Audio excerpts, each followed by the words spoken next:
by the Electoral Commission as presently constituted. These steps have the potential to wreck the democratic architecture that has seen the conduct of 7 successful elections. You recall the numerous disagreements with the Electoral Commission regarding its mandate and relations with the Inter-Party Advisory Committee, IPAC. For the past 20 or more years, IPAC, a committee of representatives of all political parties, has assisted the EC to carry out its constitutional duties to the satisfaction of all. This collaboration has enabled the EC to improve on its transparency, credibility, and confidence-building systems in electoral management. That is what has also ensured the general acceptance of election results. Unfortunately, the EC, as presently constituted, has ignored valuable advice and the consensus-building approach that has inured so well to the sustenance of multi-party democracy in our dear country. Earlier this year, despite widespread protests against the compilation of a new voters' register, the EC proceeded headstrong and against all sound advice. The Commission also resisted all attempts to include the birth certificate of an applicant as one of the basic and well-recognized documents for a citizen's registration into the new voters' register. The voters' registration exercise itself was characterized by bigotry and exclusion, where many citizens were crudely prevented from registering on the pretext that they were not Ghanaian. These acts of intimidation were perpetrated by the state security apparatus, which is now filled with vigilante elements loyal to the ruling MPP, with an impunity reminiscent of events that took place at Ayawaso West Wuogon early last year. What was worse, and a danger to our democracy, was that in spite of the glaring evidence available, the President of the Republic, Nana Addo Dankwa Akufo-Addo, denied knowledge of the occurrence of these events. And he actually said that as far as he was aware, everybody eligible had an opportunity to register. He also failed to take any action to forestall the recurrence of such acts of political thuggery.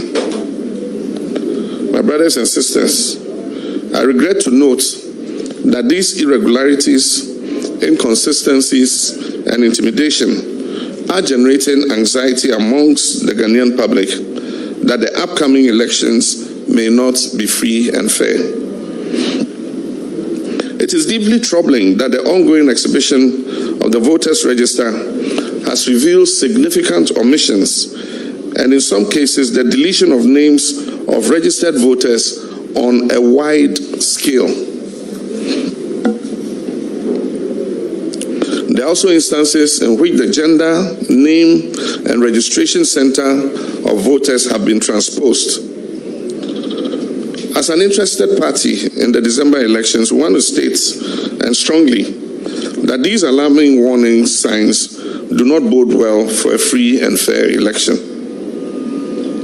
To quote what many others have said in their commentary on the current developments on social media, of what use is a democracy if technicalities will be deployed to steal the mandate of the people? Sovereign power emanates from the people. It must be protected and jealously guarded at all times. Ladies and gentlemen, the EC and our opponents suggest that these concerns we have expressed are an exaggeration. So I'd like to take a little time at this point to walk you through just a few of the numerous examples available to us. In the Binduri constituency of the Upper East region, many cases of omission of voters' names have been detected. At the Narangsago Primary School, not a single person out of 444 registered people could find their names on the register. At both the Tempialim Primary School and Kumpalguga registration centers, no name was found on the register, despite the registration of 428 people and 392 people respectively. In 18 other centers in the same constituency, 6,341 names were omitted from the register.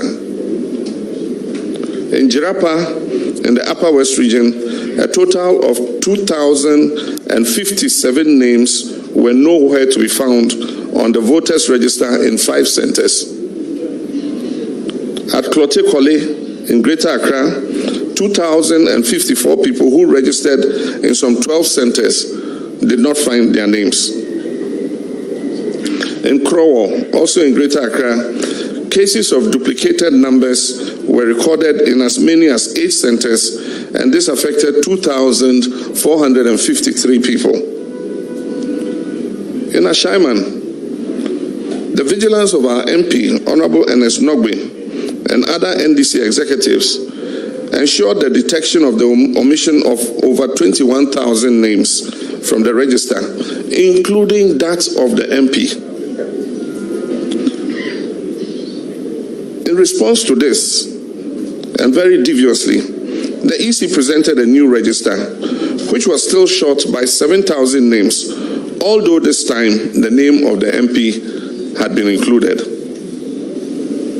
In a clear case of subterfuge, the EC then presented another register with the name of the MP as though it was the same earlier defective register, and accused the MP of falsehood. In the Central Region, glaring cases of duplication of card numbers were also recorded in 14 centers in the Komenda, Edina, Eguafo, Ebrem constituency. And one of such cases involved my running mate, Professor Nana Jane Opoku Ajiman.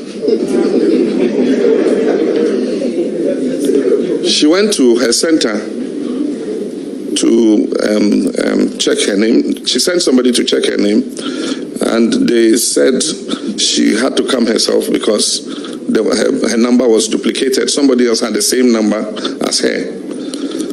And so she had to come and collect the card and take it to the district office to go and sort it out. And so she had to drive from Komenda to Elmina, where the district office of the EC is. And at Elmina, they took the old card from her, destroyed it, and replaced it with a new card. I mean, being who she is, she could make the trip to Elmina. What of the poor farmer in the village who comes and finds out that their card is not valid? Are they going to travel to Elmina to replace the card?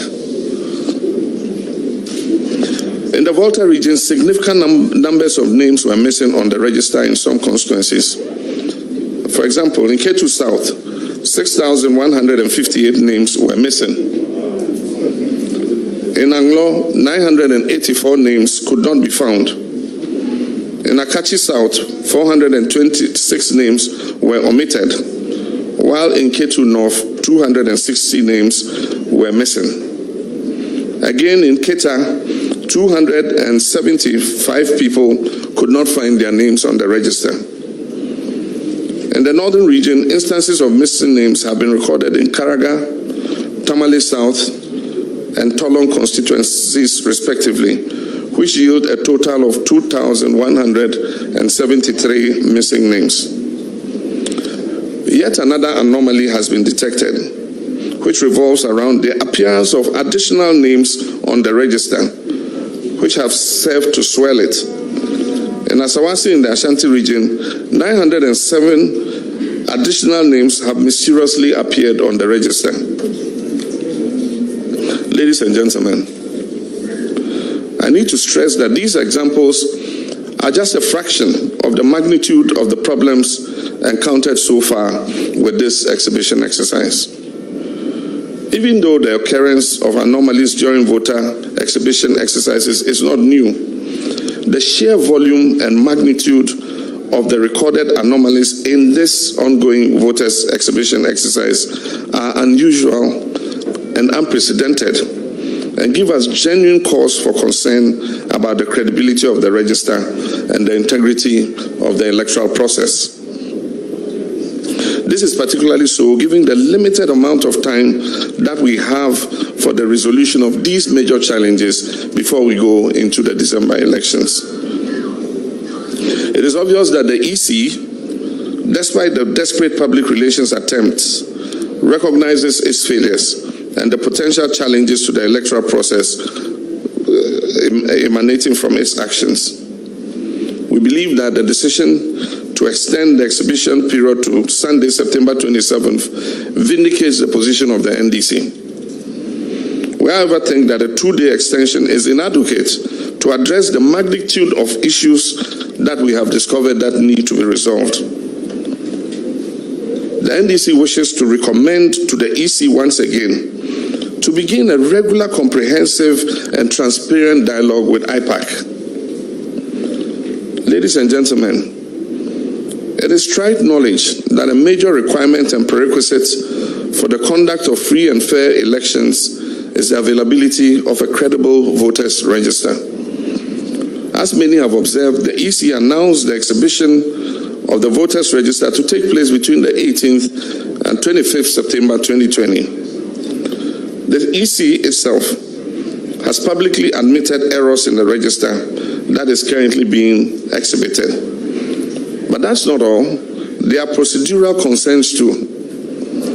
Regulation 23(3) of CI 91, as amended, requires the publication of the provisional register on the EC website. To date, the EC has failed to comply with this requirement. Deduplication, which is an integral part of the voter registration process, which should have been completed before exhibiting the provisional register, was abandoned midway. This will severely affect the integrity of the register. We wish to remind the EC that presidential and parliamentary candidates need the voters' register for the purposes of filing their nominations. Any associated breach by candidates can result in dire consequences including disqualification. So how can we achieve this with a register that is riddled with such inaccuracies and irregularities? My brothers and sisters, one of the more startling revelations in respect of the ongoing exhibition exercise is a viral video of some EC officials secretly printing new voter ID cards for unknown registrants. This irregular conduct of the EC, which it has finally admitted to, casts a dark cloud over an already compromised process and is clearly against the law. Already the NDC has raised a number of important questions in a letter that we dispatched to the EC chairperson that must be answered urgently and candidly. And the first question we ask in the letter is, when did it come to the attention of the EC that some of the voters' ID cards issued to registrants during the recent voter registration exercise had duplicate ID numbers and therefore were defective? And the second question is, why did the EC not inform the political parties, who are the major stakeholder in our electoral process, in the spirit of fairness and transparency and in line with our established electoral practice? Indeed, the normal process would have been to invite political parties to deploy their agents to monitor any such process in accordance with our electoral laws and conventions. In its reaction to the viral video, the EC itself stated that this problem has been identified in as many as 100 districts throughout the country. I reiterate the demand of our General Secretary for the EC to publish in full the names and particulars of all persons issued with defective voters' ID cards. In addition to these very disturbing developments, we have noticed that the Commission failed to deploy BVD devices to all exhibition centers to to allow for confirmatory fingerprint verification during the exhibition exercise. We further found out in some areas that there were huge differences between the total number of the same centers. As one of its main arguments for the compilation of a new voters register, the Commission asserted that the methods and systems to be adopted for the compilation of this new register will eliminate the need for the process of manual verification. In view of this, Parliament approved a huge budget for the acquisition of 75,000 BVDs for all registration centers. One would think that these BVDs would have been deployed to each of the over 33,000 exhibition centers across the country in order to test the efficacy of the machines now.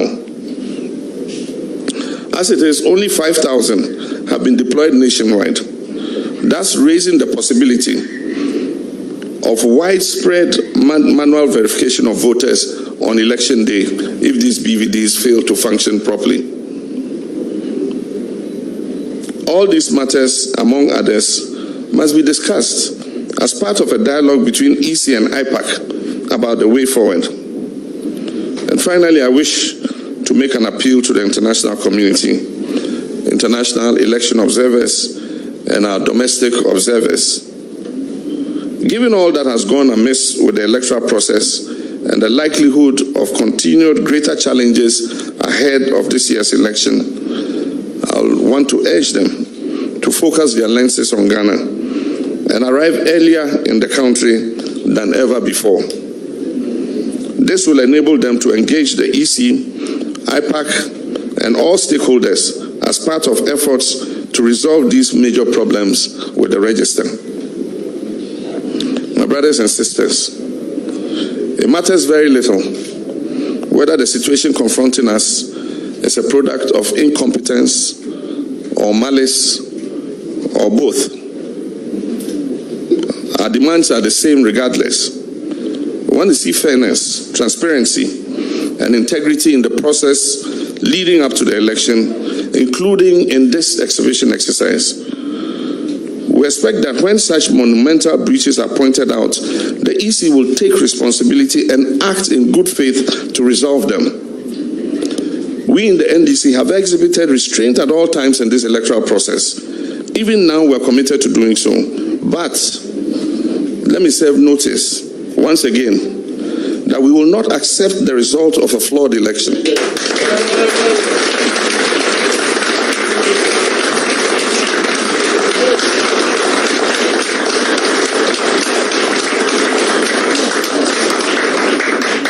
We will certainly not look on. Neither will we shirk our civic responsibility and allow the EC, whether by ill intent or sheer incompetence, to usurp the people's mandate in the December 7 poll.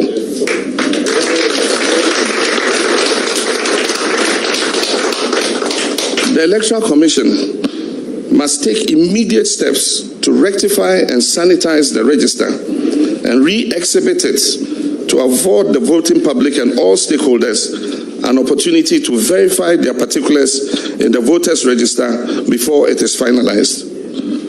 My brothers and sisters, this moment demands of us to act with patriotic zeal to preserve the peace and stability of our beloved nation, Ghana.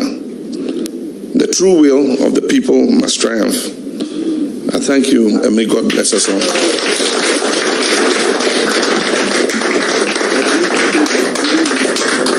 Thank you very much, Your Excellency. Thank you. Please, we can resume our seats.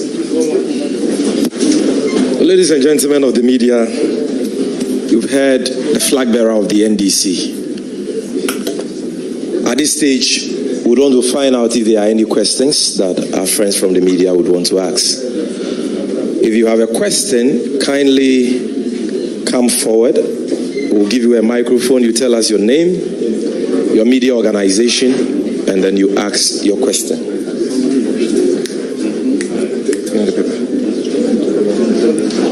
Ask them, so you take it to this side.